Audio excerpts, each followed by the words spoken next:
Pwede ba nating pwede nyo bang batiin yung inyong mga kasama sa kaliwa? Sabihan mo yung tao mo sa kaliwa, hello. Isa ka na naman, hi. Sa harapan naman, hey. Sa likod naman, huy. Ayan yun. So, galaw-galaw din. Habang kinukuha lang po yung aking PowerPoint presentation. Ayan. So, praise God. Yan. Thank you po sa mga nakadalo po. And hello po sa mga sumusubaybay sa atin sa ating Facebook Live. Ayan. Hello. Welcome. And may napapansin po ba kayong decoration po sa atin ngayon? Ayan. Ano ba nangyari yesterday? Ano ba meron yesterday? Umulan daw. Umulan daw. Ano ba nangyari yesterday? Single or hindi euro lang po. Ang nangyari po yesterday is Valentine's Day. Sino po dito may mga plano po yesterday? Ay, walang plano. Walang mga plano. Sa bahay lang po ba?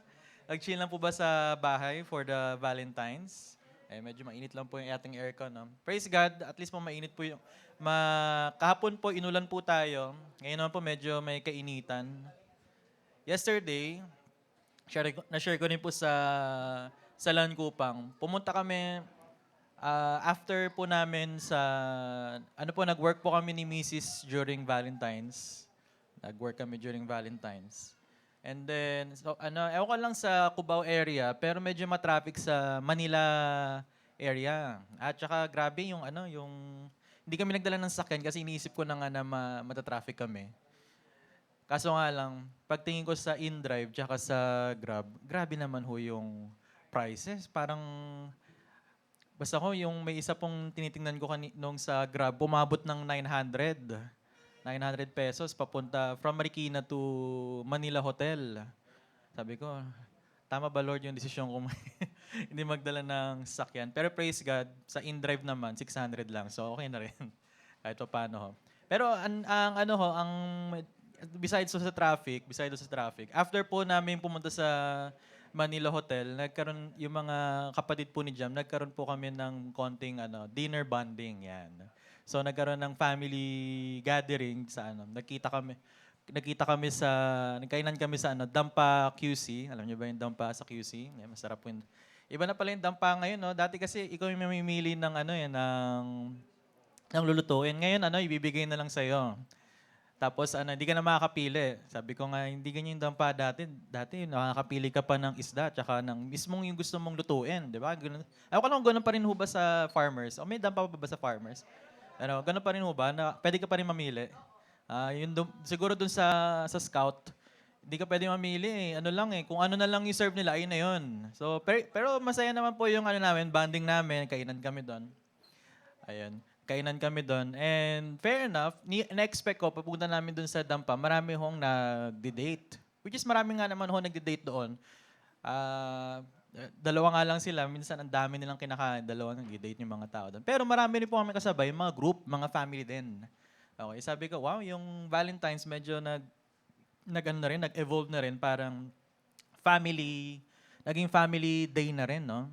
And ganoon din po ang pag-aaralan natin ngayong araw na ito. It's all about family. Yan. Sabihin mo sa katabi mo, family. Sabi dito, love your family. Mahalin ang pamilya, di ba? Meron po tayong kapuso at kapamilya. Na-reinstate na bang ABS-CBN? Hindi pa, no? Hindi pa na-reinstate yung ABS-CBN. Pero anyway po mga kapatid, we should love our families. As yung series natin ngayon ng our love series, this particular Sunday, we'll be discussing about our love for the family. Can I see a raise of hands?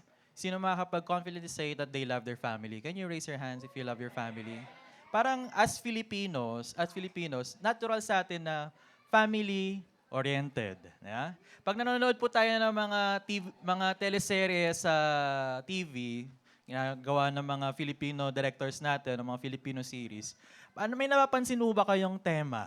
Lagi, it's all about family, bonding, di ba? And especially, marami tayong mga holidays, especially pag Christmas, New Year, ano ba nangyari dito? Family reunion, family bonding. At ano ba sunod after ng Valentine's, meron tayong summer na. So beach, so ano na naman, outing na naman, family outing, di ba? Meron ba tayo ngayon sa church this summer? May outing ba?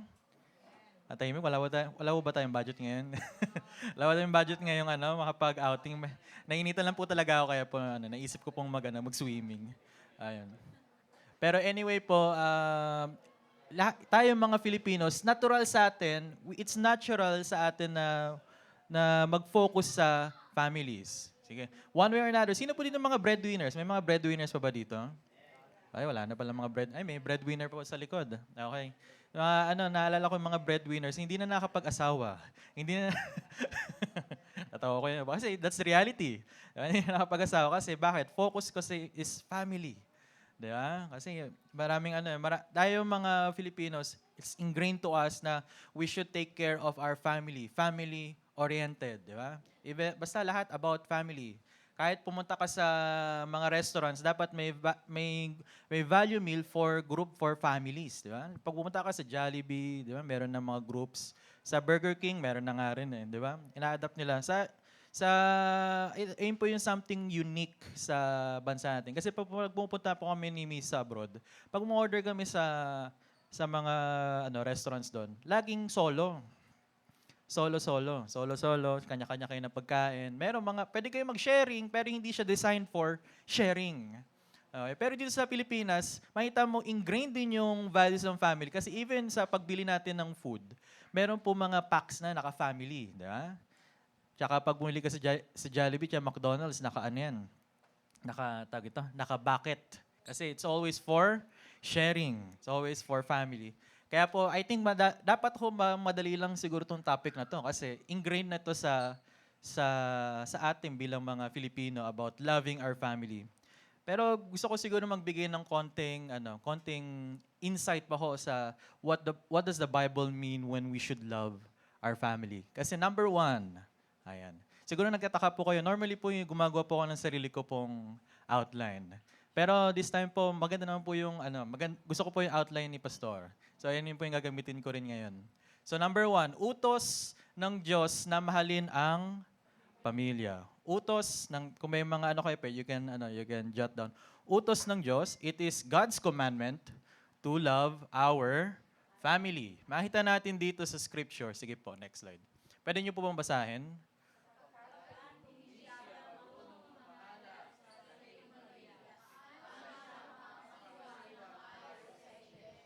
Next.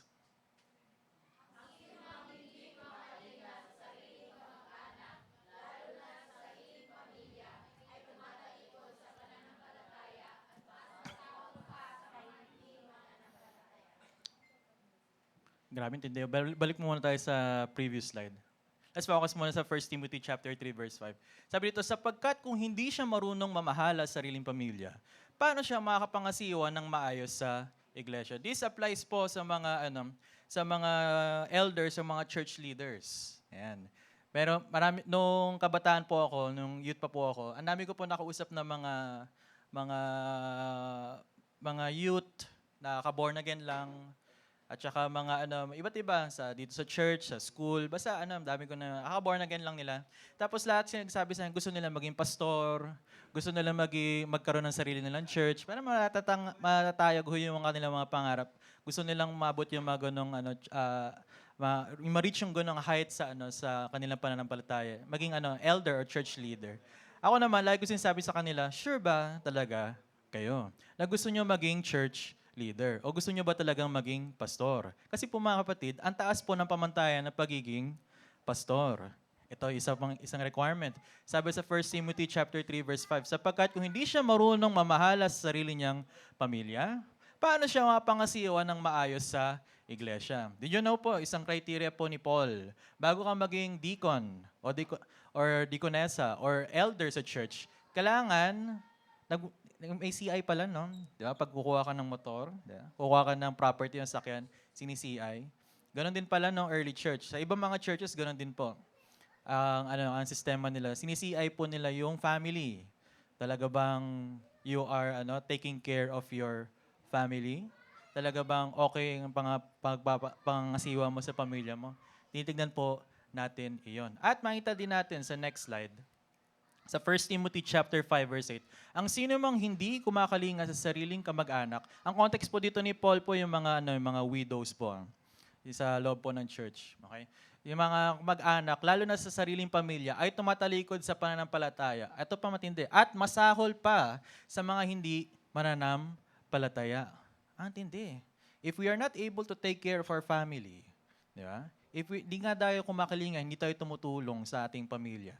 Hindi lang po sa nuclear family ninyo, but even in our home family dito sa church, di ba? Para daw pa tayong mas masahol pa sa mga hindi mananampalataya. Ang tindi ng words ni no? Ang tindi ng words ni Pablo. It's not my words, but words to ni Paul. Di ba? So, sa atin, siguro na tayo mga Filipinos, it should be natural. Most of the time, di ba? Pero ang bigat pala ng ng responsibility na yun sa isa't isa na we need to be our brothers and sisters keepers. Yeah. That is why it's important that we are part of groups o mga life groups o mga Bible studies. Sino po ba dito hindi part ng any Bible studies or life group? Meron po ba? Nagkakayaan. Pero I urge you, my brothers and sisters, let us be part of a Bible study, a life group, or basta someone na meron tayong katuwang. Kasi kailangan nating magtulungan. And sa mga Bible study leaders, sa mga pastors, huwag nating kalimutan ang ating mga flocks at mga tao, ang mga taong dinidisciple at mga tinutulungan. Okay? Sabi nga rin dito sa number 2, okay? Utos ng Diyos na mahalin ang lalaki ang kanyang asawa. So kanina, we were discussing yung family natin sa Olbland Church. Pero yung mga susunod natin mga pointers, we will be discussing about the nuclear family. O yung nucleus natin, yung mga lagi nating kasama. Okay?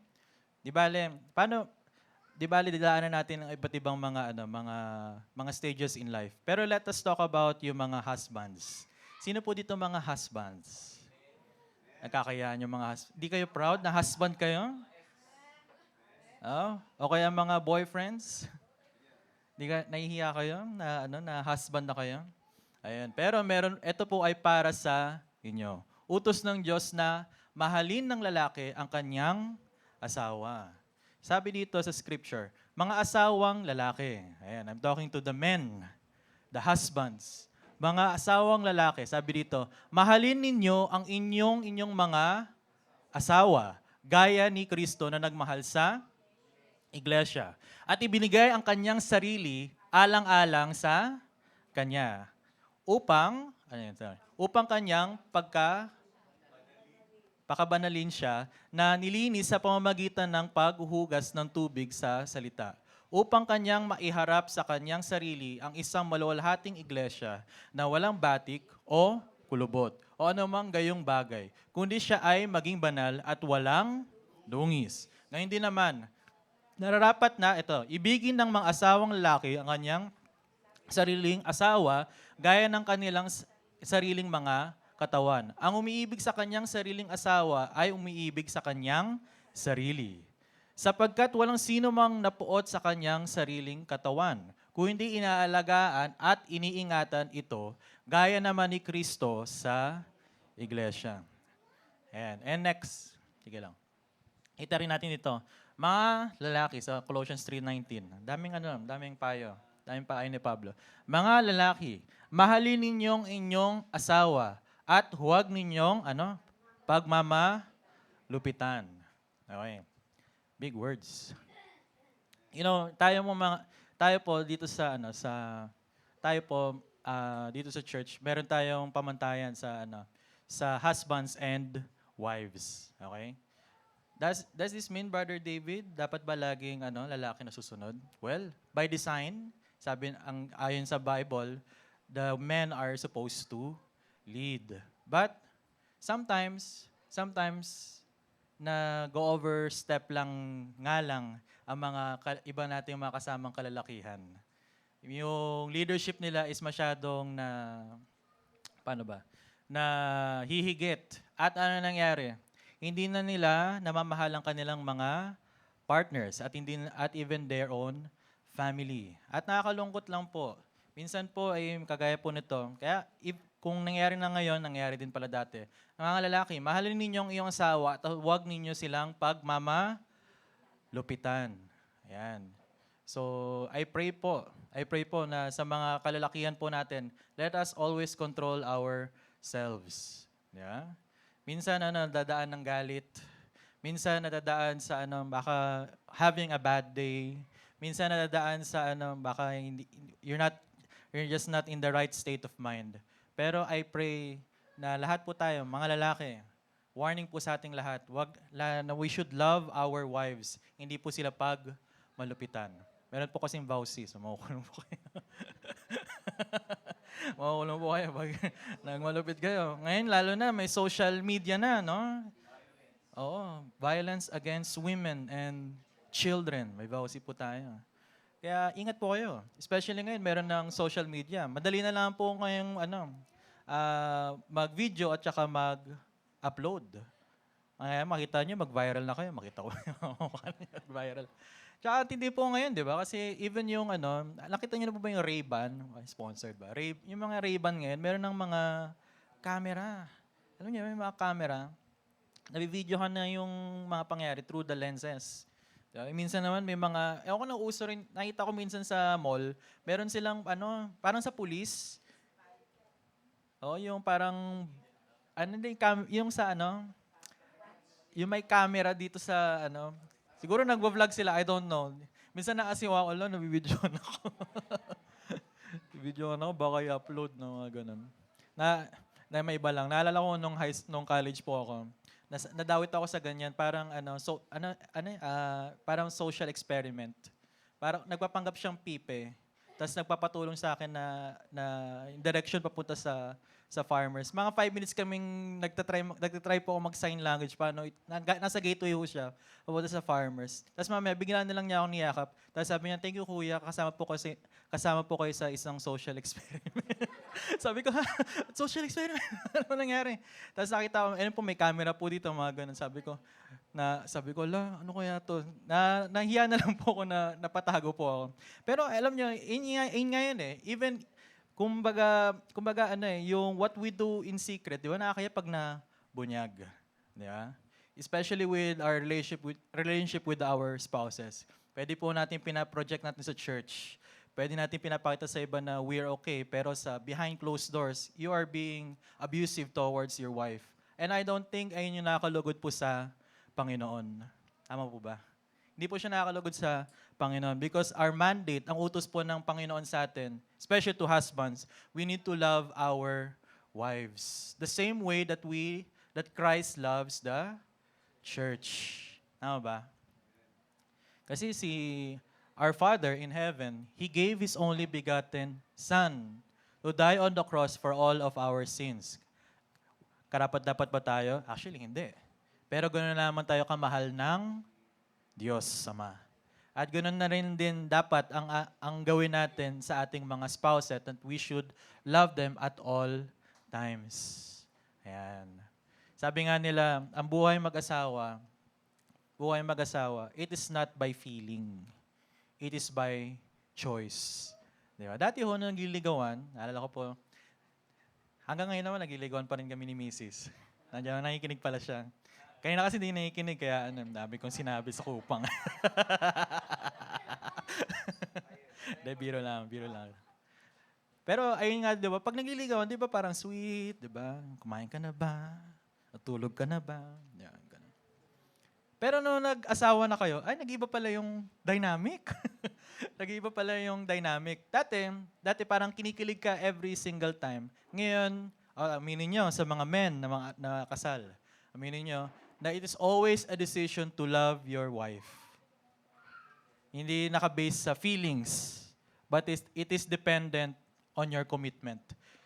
Especially to pastors and leaders. Di ba? We have a commitment to our church. You have a commitment to your Bible studies. You have a commitment to your mga disciples. Yeah? The same way na we are committed to God. And I pray na we're also committed towards our spouses. Ano siya? Love is not a feeling. It is, sabi nga nila, an action word. Paano ba yung action na to? It is a decision. It is a decision to love that person daily, regardless of what you are feeling. Di ba? Kasi naalala ko, eto gamitin ko yung words ni Pastor Arman. Lagi ko na naalala ko to. Sabi niya, yung feelings daw, ano ba yun man? Ang feelings daw, madaya. Madaya yung feelings. Totoo naman, di ba? Madaya yung feelings. Madaya yung feelings. Kaya you always remember yung panata mo sa altar when you made your vows towards your wife. Di ba? That it is always a decision. Di ba? Wait lang, namatay po yung kodigo ko. It is always a decision to love your wives. And number 3, masyado na mabigat para sa mga lalaki. Paano naman sa mga kababaihan? Utos ng Diyos na magpasakop ang babae sa kanyang asawa. Pwede po ba natin basahin yung scripture? 1, 2, 3, go.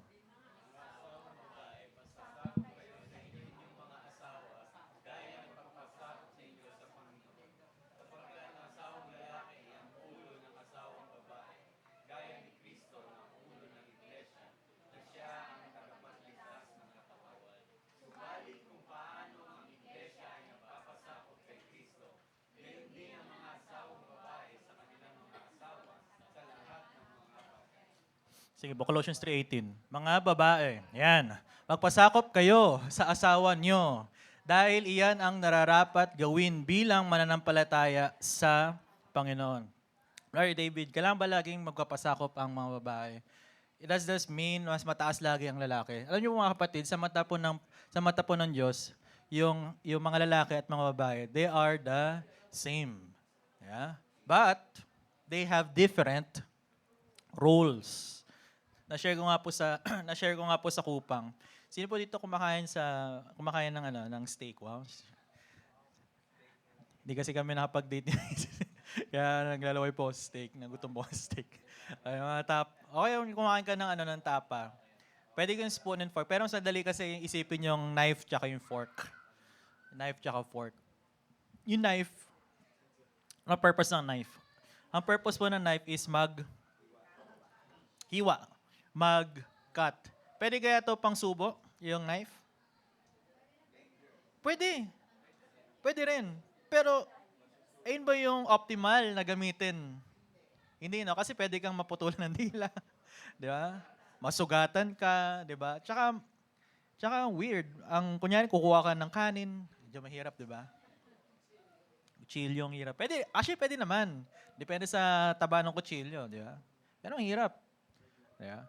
So may tools ngayon pag nahiwa na natin yung steak, di ba? Ano ba ginagamit na natin? Pwedeng spoon or fork, di ba? Ginagamit mo yung fork, tusok mo yan, gutom po ako. Tusok mo yan, tapos sasawsaw mo sa sauce, tapos kakainin mo siya, di ba? Pwede rin bang panghiwa yung fork dun sa steak? Pwede. Pero ayun ba yung optimal use ng fork? Hindi, kasi nandun yung knife. Pero pag ginamit mo yung knife at fork together, mas madali. Effective, yun, tama. Mas madali. Kasi they work hand in hand. May mas importante ba sa dalawa?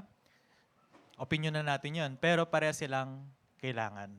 Ganun din po sa buhay mag-asawa, sa husband and wives.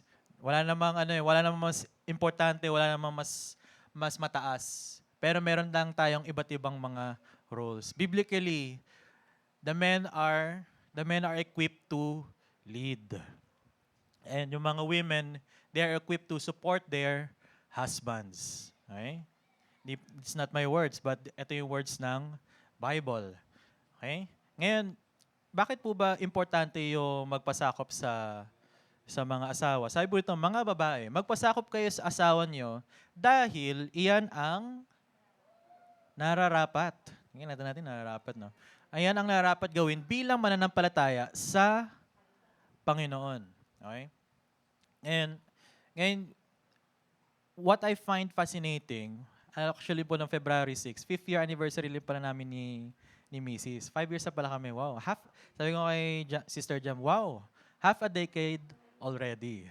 Ang bilis naman ng panahon. Pero sa 5 years na yun, marami po kaming natutunan sa isa't isa. Okay? And na-share ko rin nga po sa Kupang. Pero ilang beses, siguro patawarin naman ako ni Miss, mag-share lang po ako ng konting insight. No. I think ilang beses ko na 'to na ano, na share din before. Pero si Sir John po kasi, wala naman pong naka-record pala ako 'no. Pero okey lang. Yung si Sir John po kasi graduate po kasi siya sa UP, 'yan. Graduate po siya sa UP. So hindi ko naman po ni-stereotype yung mga tao po sa UP. Pero po napansin ko po sa kanila, yung training sa kanila, they're very independent. Yan. And they're really empowered. Ano ko, sa mga tingin. They're really empowered. Okay? And medyo, ano po, medyo dominant pala yung personality ni Sister Jam nung kinasal kami. Kasi po pag nag-date kami, suit-suit po niya, gano'n. Pero pagdating sa bahay, dominant din pala yung kanyang personality. Eh nung mga first 3 months ng aming marriage, lagi kaming nag-aaway. Lagi kami nag-aaway. Parang, kunyari may certain decision lang, parang lagi kami nagtatalo about it. Tapos dumating sa point, parang nagkaroon ako ng lakas ng loob. Biglang ako sinabi sa dinner table, wait lang, may tanong ako sa'yo, sino ba dapat ang masunod dito sa pamilyang to? sabi ko, whoo!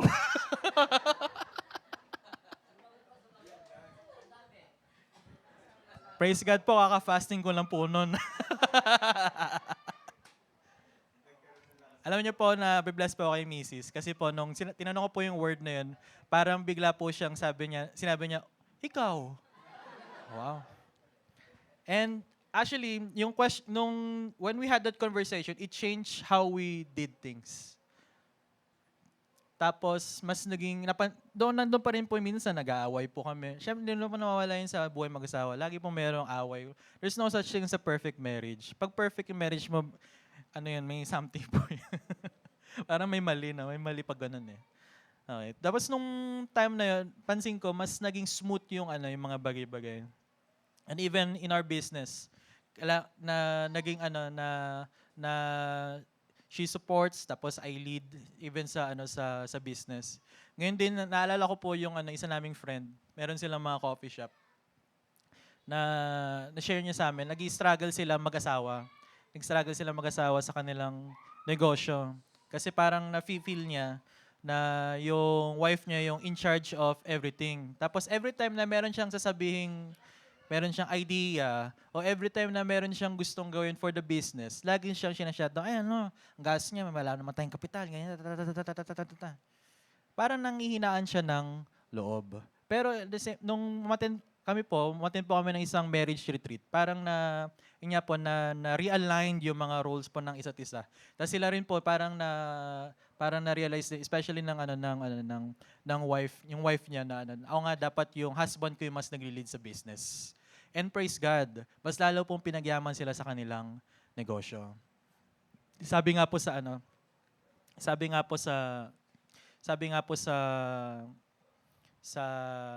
Proverbs, na share ko rin po sa kupang kanina, mas mabuti na daw ang magstay ka sa sulok ng bubong. Bubong sulok ng bubong. Kesa mamuhay sa isang bungangera. Ay, totoo yun. Totoo, hindi ko po yun sinabi. Yun, di ko po sinabi. Sinabi po yan, sino yan Sino ba yan? Ayan, picturean nyo ho. Ayan, mga mister, alam nyo na ho. Picturean nyo, meron akong bahala sa inyo.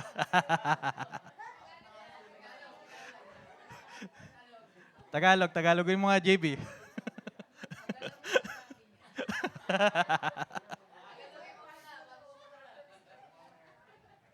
Yeah. Hindi, ang point ko po. Totoo, ba't natatawa kayo? Pero, ba't kayo natatawa? Kasi there is truth sa sinasabi ko. There is truth sa sinasabi ko. You know po, ang dami ko pong sa couples group, tsaka iba-iba yung mga couples po na nakausap ko. Madalas po na-share po ng mga husbands. Na-share ng mga husbands. Minsan nawawalan sila ng gana. Nawawalan sila ng gana sa life nila, nawawalan sila ng gana sa children nila, sa work nila. Kasi every time daw na meron silang gagawin, binubungangaan daw sila. ng mga misis nila. Lagi silang sinasabihan, ay ganyan, ganyan kaya. Wala kang kwenta, wala kang ano. Meron nga kaming na ano na encounter sa life group. Wala naman po siya dito. Encounter namin sa life group na sinasabihan siya na wala, parang lagi siyang dinadown ng partner niya. Lagi siyang dinadown ng partner niya. Dumating sa point na baka ganito nga talaga ako. So tinanggap na lamang niya 'yon. You know, importante po sa mga lalaki. Sa mga wives, it's important that their husbands should love them. Pero sa mga husbands, alam niyo po ba anong important? Alam niyo po ba? Anong important na sa mga husbands aside from loving them, yung respecting them. Remember, yung design ng husbands are to lead. Okay? Ngayon, kapag nasi-shaken yung leadership na yon, kunyari, tinitira natin, wala kang kwenta. Di ba? Hindi ka na nagbago, ganyan ka talaga. Yung mga words na yun, yung mga painful words na yun, siguro sa mga lalaki, syempre lalaki tayo, bato-bato tayo, hindi natin, hindi natin yun paparamdam sa mga partners natin, sa mga asawa natin. Pero, aminin nyo mga boys, sa mga men, aminin nyo, pag nakakarinig tayo ng mga ganun salita, nagtatanim yun. Tatanim siya at nagkakaroon, maliit lang siyang butil, pero yung ugat niya malalim. At doon na nagkakaroon ng mga iba't ibang mga pangyayari. Sometimes it results to cheating. Sometimes it results na lang na hindi na siya nangangarap sa kanyang pamilya. Sometimes siguro naging drunkard na lang siya. Kasi yung mga little words na yon, nagpa-pile up yun sa mga men. Especially po sa mga women. Pakinggan niyo po yun. Importante po to. Yung mga little words na yun, nagpa-pile up yun sa men. At magugulat na lang kayo, yung mga asawa ninyo is naging batugan na. O wala na talagang pangarap sa buhay. Or hindi na talaga nabago yung mga personalities na yun. Naalala ko po, pinapractice namin sa house. Ako po, aminin ko po, pag nag-ano po kasi, may nagsusuot po ako ng damit. Minsan, nakakalimutan ko po siyang ilagay po sa tamang lagayan. Naasar nga po ako ni Mrs. para daw po akong ahas. Ako na iniisip ko kasi, gamitin ko, lalagay ko muna sa isang corner. Okay. Pero isang beses, naalala ko, ginawa ko siya ng tama. So, sabi ko, hindi ko na talaga gamitin ito, lalagay ko na sa labahan. Tapos, nakita ko ni Sister Jam. At bigla siyang napasigaw, Hallelujah! sabi ko, grabe ka, love yung, ginawa ko naman ng tama. At least pinuri. Mga kapatid, men are simple. Actually, sobrang simple lang po ng mga lalaki. Kailangan nyo lang po silang puriin. Kunyari may gusto ko yung pagawa, puriin nyo lang po sa particular na ginawa niya maganda.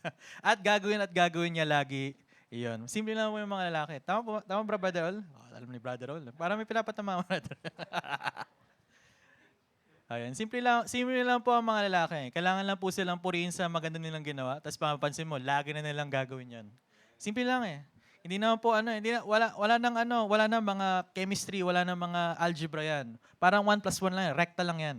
Ganun lang po mga lalaki. Kaya very important po, very important principle. Okay. Na husbands should love their wives and wives should respect their husbands. Pero Brother David, may tanong ako, what if hindi talaga respeto ang asawa ko? Di ba? May narinig kami na nag-react. Nag-react. Ayan. Paano pag hindi ka respetado yung mister ko? Sabi mo, Brother David, kung kilala mo lang yung mister ko, di ba? Wala na talagang pag-asa yun. Kahit anong mangyari, wala na talaga. Zero na talaga. Kung magbago man yun, parang uulan na ng mga baboy. Wala talaga pag-asa yung Brother David. Pero gusto ko pong sabihin sa inyo mga kapatid, na the Word of God is powerful. Naniniwala po ba kayo, there are still miracles? Meron pa rin gumagawa pa rin ng milagro ang Panginoon. Alam niyo po, try niyo lang po na despite po na hindi ka respetado ang inyong mga mister, still respect them. And even sa mga husbands, hindi ka mahal-mahal yung inyong mga misis, you should still love them. Because it is a commandment of God. And praise God. Pag ganun po nangyari, talaga po may change pong mangyari sa buhay po natin. Sayang hindi ko lang po na top si ano. Gusto ko sanang pag-share si Brother Mark sa kanyang sa testimony nila. Pero next time na lang, hindi kita na top mark eh. Sorry. Pero bigyan TLDR or ng summary sa nangyari kay Labra. Okay lang ba? Okay lang ba share ko, Mark? Okay lang. Yung sa kanila po mag-asawa, sila po dalawa ni Josel, dapat po maghihiwalay na po talaga sila. Si Mark po, willing na po siyang iwan. Ginagaya po niya yung isang popular po na na vlogger na focus lang sa goal, iwan pamilya. Ayun. So si Brother Mark, willing na po siyang iwanan ng kanyang pamilya. Pero hindi po na-give up ang kanyang miss. Nasaan ba si Mrs.? Wala si Mrs. Sayang. Sa labas si Mrs. Sa labas si Mrs. Sa children. Pero hindi na-give up si Mrs. Naalala ko, sinasabi ni Sir Giselle, kahit pasaway daw si Mark, kahit nasa ibang lugar daw, ibang lupalop daw si Brother Mark, lagi niya daw pinag-pray yung unan ni Brother Mark. Tsaka habang tulog, di ba Mark, no? Habang tulog siya, nakikita daw ni Mark na pinag-pray daw siya ni Giselle. Sabi nga, joke nga kami, minsan ba Giselle, hindi mo naisipan na lagyan na lang ng unan?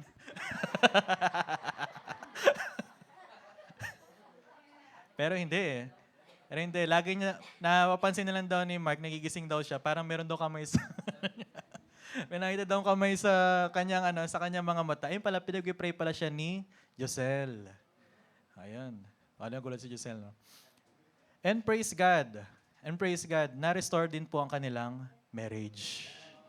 Alam niyo po, hindi po, and di naman para iangat lang po si Brother Mark. Si Brother Mark po, di lang po siya police. Okay? Siya po ay nag-support din po as a drummer po natin dito sa church. Okay? At nag-children ministry po yan sa Kupang. At marami pong ginagawa si Mark na hindi niyo po nakikita. Tahimik nga lang po nga si Mark. Tahimik nga talaga si Mark. Pero ang dami po niya mga ginagawa na behind the scenes at saka nasa scene dito sa church. Pero it happened because the prayer of a loving wife. Di ba? You know, sometimes God can use your mess and turn it into a message. And ang ganda lang po ng mga ganong mga success stories. Okay?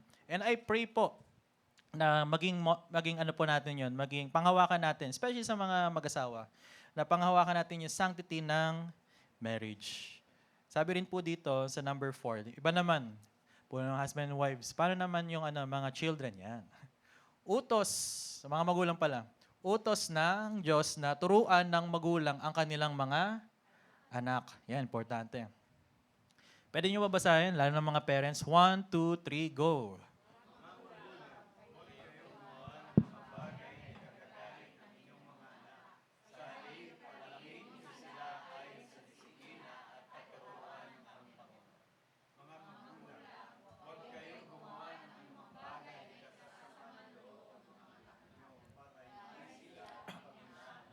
Sige po, hanggang dyan lang, hanggang dyan muna. Hanggang dyan lang muna, hanggang muna.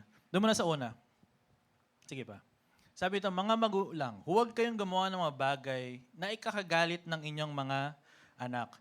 Sa halip, palakihin ninyo sila ayon sa disiplina at katuruan ng Panginoon.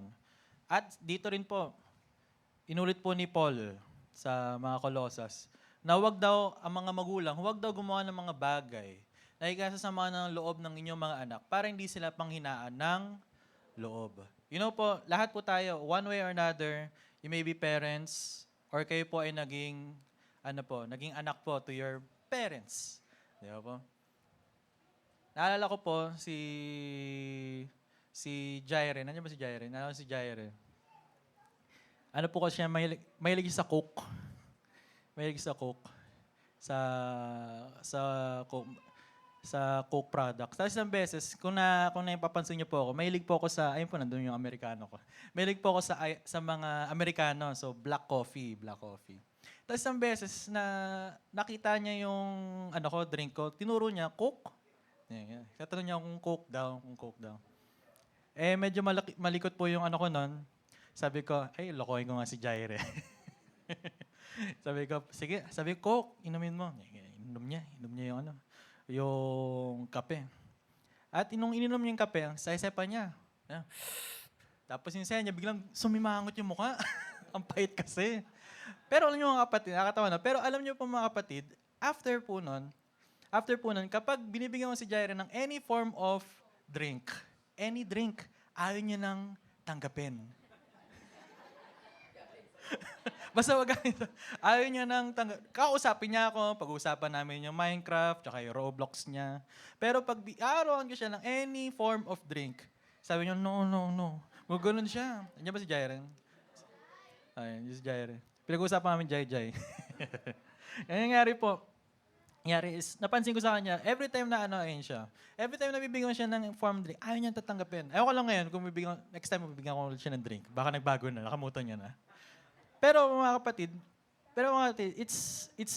parang pwede natin i-relate to sa atin din at saka what we do to our children. Huwag natin bigyan yung mga children natin and then or the next generation ng mga trauma, ng mga extra baggages na dadalhin nila paglaki nila. Maybe naging malupit sa inyo yung parents ninyo. Gumawa sila ng mga bagay na pinahiya kayo, o yung mga napuot kayo, o yung mga bagay na pwede nyo ikagalit. Di ba? Huwag nyo pong gawin sana yun to your children. Kasi, bakit? The history will repeat itself. Yung chain of puot and hatred na you got from your parents, and if you transfer it to your children, anong tingin nyo pong mangyari?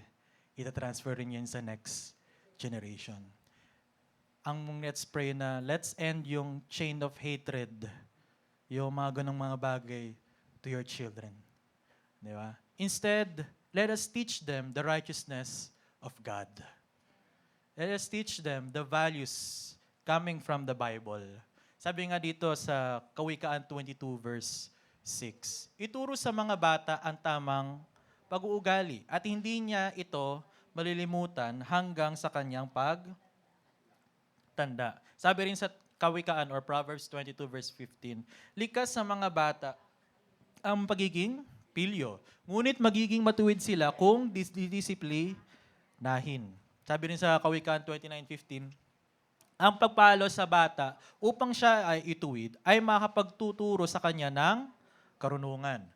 Ano yan? Ngunit kung pababayaan lang siya, mapagbigay siya ng kahihiyan sa kanyang magulang. Naalala ko po, nabasa po akong napanood po ako na isang child psychologist. Sabi nila, kailan daw ba dapat maging mahigpit ang magulang? Kaya anong edad? Alam niyo po ba? Anong age? Dapat ba during 13, mga teenager? Pag 10 years old? O dapat ba 16 or 17? No. Actually, during their formative years. Ayan. Pero Brother David, kasi yung cute-cute nila, nakakalungkot naman na paluin sila o disiplinahin. Pero yun po yung actually yung kailangan nila. Kasi during the formative years of children, hindi pa nila talaga alam yung tama at mali. So it's important na maturo na yun sa kanila. You know why? Bakit may pag naging teenager tayo, sino mo yung mga 11, 12, 13? 11, 12, 13. Darating kayo sa, I pray na hindi masyadong malala. Darating talaga sa lahat ng tao yung rebellious phase. Yan. Kayo lahat. Dumaan kayo dumaan kayo sa rebellious phase. Di ba? Pag kunyari, pinagsasabihan kayo, ayaw nyo. Pag sinabi, dapat di mo ito ginagawa, ayaw mong gawin. Bakit? Kasi hindi ito naturo sa inyo nung kayo ay bata pa. Ngayon, medyo nagkaisip ka na, nung tinuturuan ka na ngayon, ayaw mo nang makinig.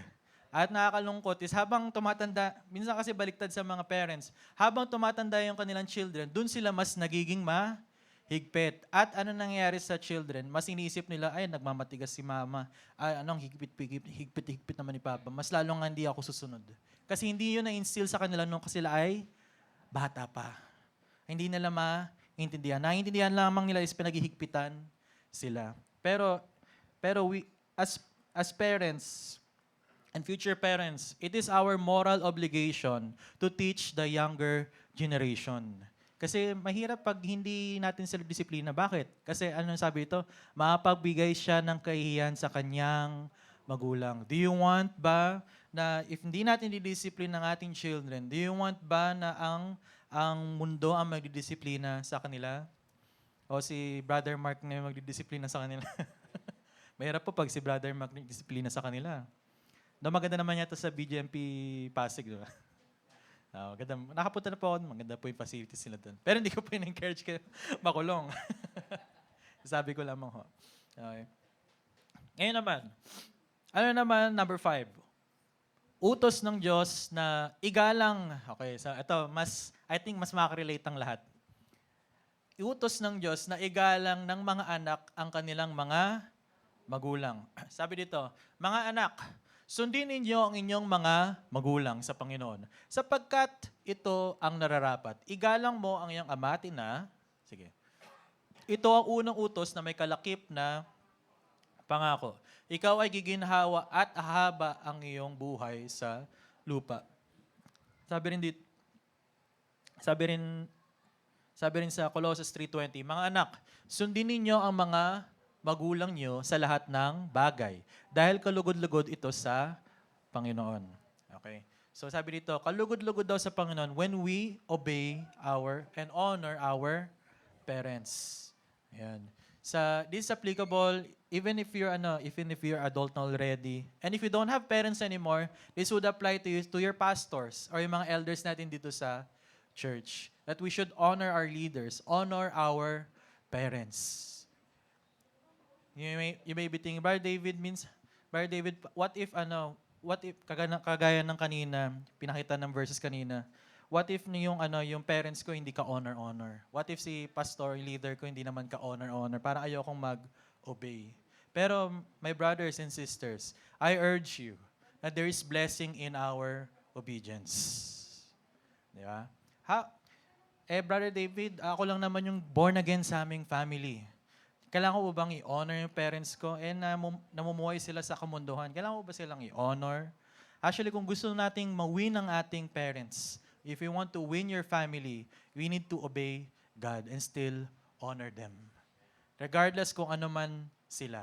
Kahit naging mas matalino na tayo, kahit naging mas magaling na tayo, we should still honor our leaders, honor our parents, honor your mother and your father, because the Lord will bless you. Gusto niyo ba ng blessing? And honor your parents. Ayan, honor your parents. Ako naalala ko po, bago po ako ikasal, sabi ko, Lord, since this will be the last time, I want to honor my parents. Kung meron man silang gustong gawin before my wedding, i-honor ko yun. So, tinanong ko si Mama, wala naman daw siyang sinabi. Yung parents naman ni Jam, sila Mama Joy, Papa Boys, wala naman siyang sinabi. Ayun nga lang po, si Pastor Roland, meron, sabi ko, wow, mukhang 3 out of 4. Wala na silang sasabihin. Kaso nga si Pastor Roland, meron po siyang unique na pinapagawa po sa akin bago ako ikasal. Kailangan daw, ikasal daw ako sa loob ng church. During that time po mga kapatid, it was still the pandemic. Ang hirap po maghanap ng church. But dahil po, and si Jam, pinag-aawayan namin dati kasi gusto niya po ng garden ceremony, garden wedding. Yan po yung pangarap niya. Sabi ko, pagbigyan natin si Papa kasi nangako na ako kay Lord, na susundin ko yung huli nilang habilin bago ako ikasal. So, gawin na natin to. Di ba, sa 10th year anniversary na lang natin yung garden wedding mo. Ayan. Actually, hanggang ngayon, pinapaalala niya pa rin sa akin. Gusto daw niya sa, yung may Aurora Borealis. Ayun yung gusto niya. Pero sabi ko, multi-team budget. So, dapat sa 10th year anniversary rin talaga. Pero going back, during the pandemic, when we got married, walang mga churches. And dito po sa atin, may church po tayo. Pero tayo yung mga independent churches. Tayo yung more on mga commercial centers, di ba? Hindi talaga yung typical na mga churches. Siyempre, hindi naman ako pwede sa Catholic Church. Hindi rin ako papayagan ng simbahang Katoliko, di ba? So, ang option ko na lang is yung mga old churches, mga Presbyterian churches, sa mga Methodist churches, tsaka Baptist churches. Pinuntahan namin sila, walang tumatanggap sa amin. At tumatanggap sa amin mga churches. At praise God, meron pong Presbyterian church na nag-accept sa amin. Kaso medyo mahal po yung rental fee. During that time, 2021, 25,000 pesos. Mahal na po yun during time. 25,000 pesos just for church rental alone. And sabi ko, nung papakasal kami ni Sir Jam, sabi ko, ano lang, 500 pesos lang yung, yung pera ko. Sabi ko, Lord, paano ba natin to gagawin? Pero ako yung iniwala ko because in-honor ko yung request ng father ko na ikasal kami sa church. Si Lord yung nag-provide for our wedding. And praise God, yung 500 pesos na yun, hindi ko po alam ilang times yun. Pero marami pong times yun para magawa po yung aming wedding. And praise God, kumbaga parang ako ko lang, I think before I got married, humingi ako ng sorry sa parents ko na if ever man hindi ako naging mabuting anak, humingi ako ng sorry before I go and become one with my wife. Humingi po ako ng sorry at blessing sa aking parents. Kasi feel ko yun yung nararapat. And I pray that I think I honored them naman during our wedding. And praise God, si Lord yung nag-provide for our wedding. And 5 years from now, ayun, we're still alive and kicking na. And nabless lang po ako nung time na kinasal po kami. Kasi walang-wala po talaga kami. Kasi during that time, pandemic po na. Alam niyo naman po yan, pandemic lang po tayo lahat eh. Ayun, yung mga children, yung mga youth natin, naranasan din yung pandemic. Pero baka nagsiselfone lang sila noon eh. Ayan. Pero during that time, ang hirap po ng pandemic.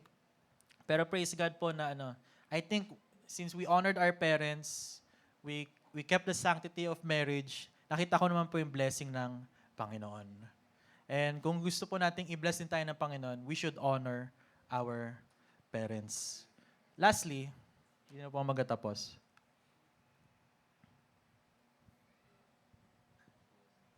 Sige po. Ang Diyos ang dapat masunod sa pamilya. Sige, pwede po natin basahin. 1, 2, 3, go. O,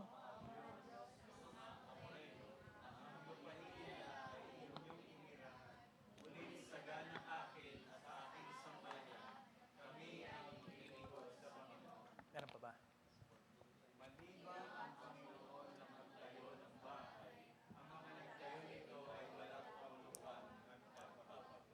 Praise God. Pwede ba tayong balikan yung previous slide? Sabi dito, ngunit sa ganang akin at sa aking sambahayan, kami ay maglilingkod sa Panginoon. Di ba? Ayun po yung strive natin. Actually, sabi dito, hindi lang manampalataya sa Panginoon o maniwala sa Panginoon. Sabi dito is mag-serve, maglilingkod sa Panginoon. Ako po na share ko rin po sa kupang kanina. I feel that I'm blessed na pinanganak po ako sa isang household po na we are serving God dito po sa loob po ng church. Pero wala naman pong perfect na family. Naalala ko po nung nag-usap pa kami ni Pastor Roland. Last year po was one of the worst years in our family. Kasi po, iba't ibang mga family dynamics. Tapos financial issues at the same time. 2 beses po kami namatayan last year. Kumbaga, ang dami pong nangyari last year. Pero praise God, we are still standing. Not because of our might or by our power, but by God's Spirit. Diba? We cannot do this on our own. We need God and the love of God. Na-share ko rin po kanina, sa society, alam niyo po ba yung basic unit of society? Alam niyo ba ano yan? It is the family. And Satan wants to destroy families. Kaya po ang dami mga broken families, dysfunctional families. Kasi galit po si Satan sa family. Kasi alam niya, pag sinira ko yung family, ay sira ko yung church. Di ba? Kaya po, it's important na we check ourselves. Diba? Na hindi tayo gamitin ni Satan para wasakin yung mga family. Kasi pwedeng tirayan ni Satan yung husband, pwedeng tirayan ni Satan yung wives, pwedeng tirayan ni Satan yung children. Diba? Pero wag po tayo magpapadaig sa kaaway. It's so important na manaig po ang pag-ibig. Nakakalungkot nga lang po minsan pag reunion, instead po love and reunion pinag-uusapan po yung hatian ng lupa. Pinag-uusapan po yung mga family issues. Pero ang prayer ko po na wag po tayo magpapaloko sa Diablo. Kasi ayun po yung playbook ng Diablo. Ang playbook po ng Diablo is sirain yung families. Di ba? Kaya dapat rooted tayo in God's love. Di ba? And important na we also model this towards other people as well. Kasi paano nga maniniwala yung mga tao kung hindi mo na to evidence sa ating mga buhay. Amen po ba? Sige po, tayo po yung makatayo na po for prayer.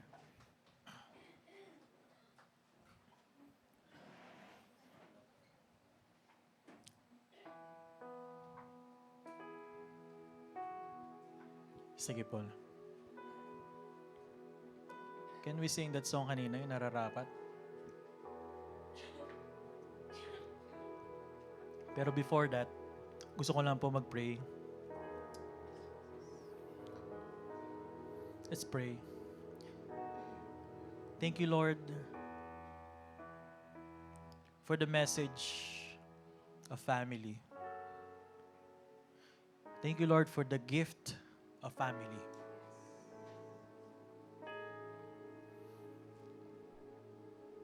Lord, during this love month, Lord, I pray na hindi lang namin maalala yung other things, mga events, Lord.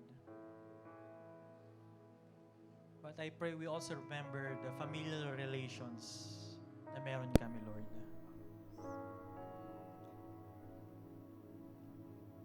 Satan wants to destroy our families, your families. But take heart, for Jesus has overcome it all.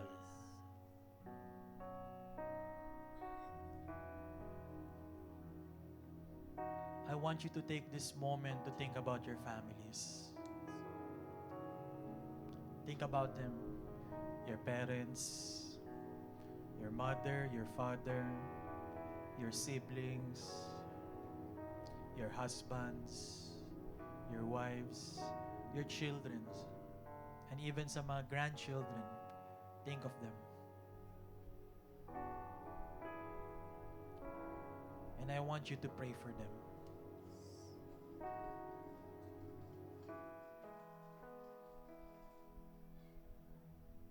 If you haven't been reconciled with your parents, if you haven't reconciled with your partners or with your children, then I pray this message would touch your heart.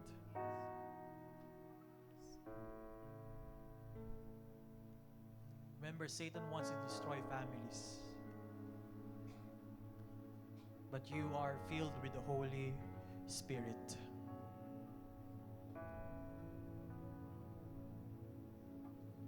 If there's any resentment in your hearts, any puot or galit sa inyong mga family members, I pray that we use this opportunity to forgive them. Surrender them to the Lord. Hindi mo kayang baguhin ng iyong pamilya. Hindi mo kayang baguhin ng iyong anak. Hindi mo kayang baguhin ng iyong asawa. Ang makapagbabago sa kanila ay ang Panginoon. You don't have to do it on your own, says the Lord. For the Lord says, I am with you. I will never leave you nor forsake you.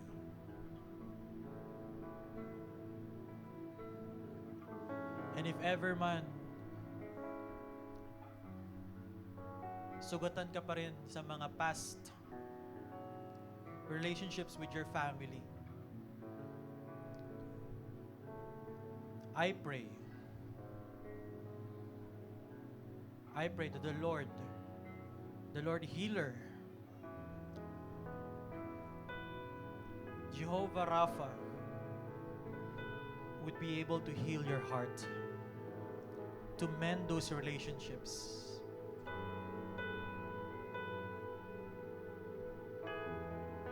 The Lord says to let go and move on.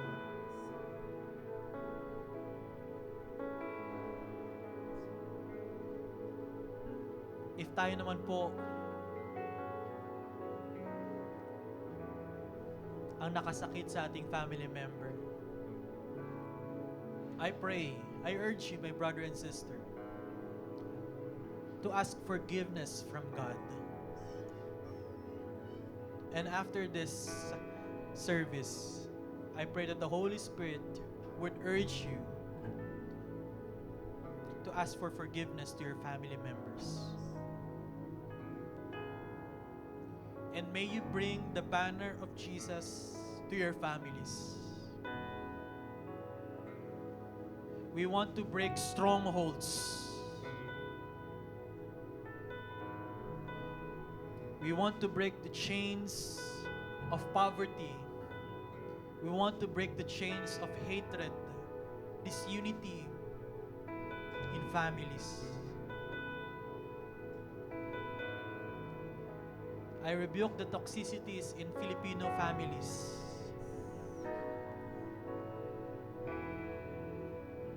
And may Jesus be the center of your lives. May Jesus be the center of your church. And may Jesus be the center of your families. Can we sing that song?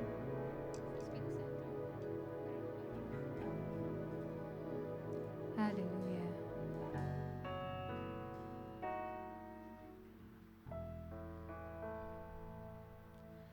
Salamat sa dakila mong pag-ibig. Salamat sa pagyakap mo. Ang presensya mo